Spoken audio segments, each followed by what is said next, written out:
so glad you made time for me today here on Live Shopping Talk because the reality is you have been the talk as well as many of the other guests on a recent CityLine episode with Tracy Moore. I don't want to bury the lead. You were authentic and vulnerable, literally to skyrocket proportions that day.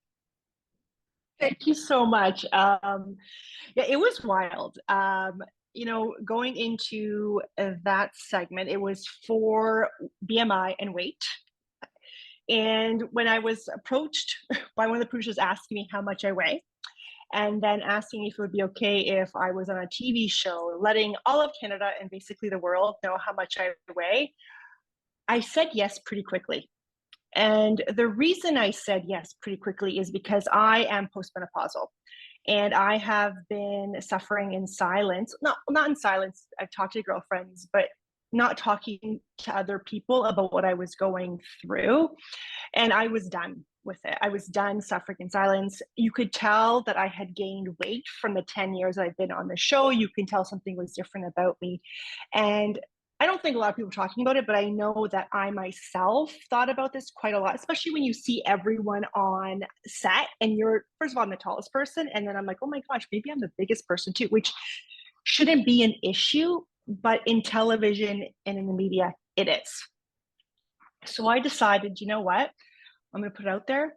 I'm going to get on air and I'm going to share my weight. So other women who are going through menopause, who are postmenopausal, who are just aging, feel seen, they feel heard. I was going to become a beacon for everyone out there who was doing it behind closed doors, being gaslit by medical community, not understood by their family, and really just decide to be that person they can look at and relate to.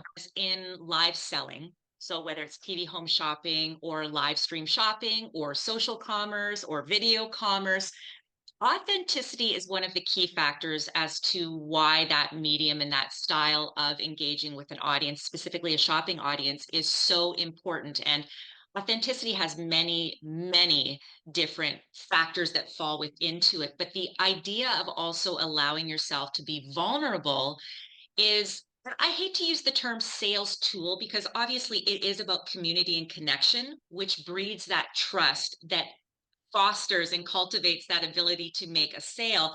But it is that human connection. And I just wanted to address that right out of the gate because that really is you. And that really is also why you are an exceptional live selling talent. I want to backtrack to how your start in front of the camera even came to be. I ended up having a blog, and then I was writing for Yorkdale, the shopping center, and I was representing moms. No problem. But what they didn't tell me was that there was actually this opportunity to do TV segments representing Yorkdale. So I'd been working them like not even a week. And they're like, hey, Eva, do you want to do a national TV show in the morning? Canada AM back in the day. I was like, why not? I'll do it. I hadn't worked in like 5-10 years. I hadn't done anything outside of the home. And here I was, my first foray back into the workforce, and I was going to put myself on live television. And my husband was like, oh my gosh, Eva, like, you're going to do this? I'm like, yeah, why not? He was like, okay. I'm like, well, they're going to give me media training. So it was 1 hour of media training. And I was like, I was so naive. I'm like, oh, who cares? I'm going to do it. So the morning, I prep my outfit, I get everything ready. And that morning I wake up and the sun is shining and I look at my watch. I had slept in. Oh yeah. The first time I was ever going to TV. Yeah. I had never slept into anything in my whole entire life. I have 4 small children and not one of them woke me up. Everyone slept in. So I get up, I tell my husband I'm screaming. He's running around seeing how he could help me, couldn't help me. And I get into my vehicle and Dawn, you know how live TV is. My heart's racing.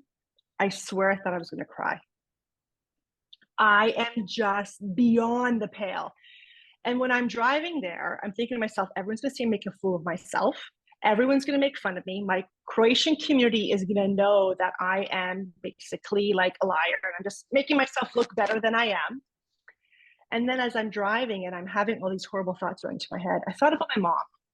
Now, my mother is from background's Croatian. She came to Canada at 17 years old alone.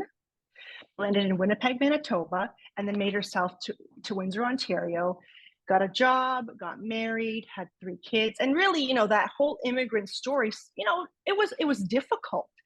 And I thought to myself, that's tough. That's tough at 17. Like, I'm 30 something years old, 37, 38. This is an adventure. I'm going to suck it up. I'm going to stop the waterworks, because if I get on air and I'm all red and blotchy, that's going to be atrocious.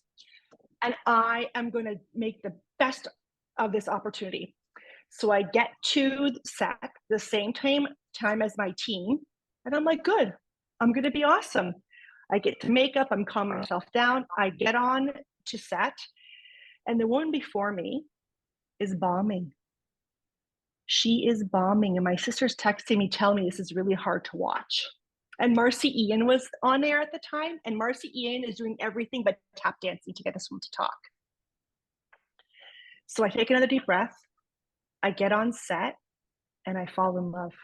I fall in love with TV. And it was my first time. If I look back, there's things I could have done differently, but honestly, I was home. I had found something I loved to do, and it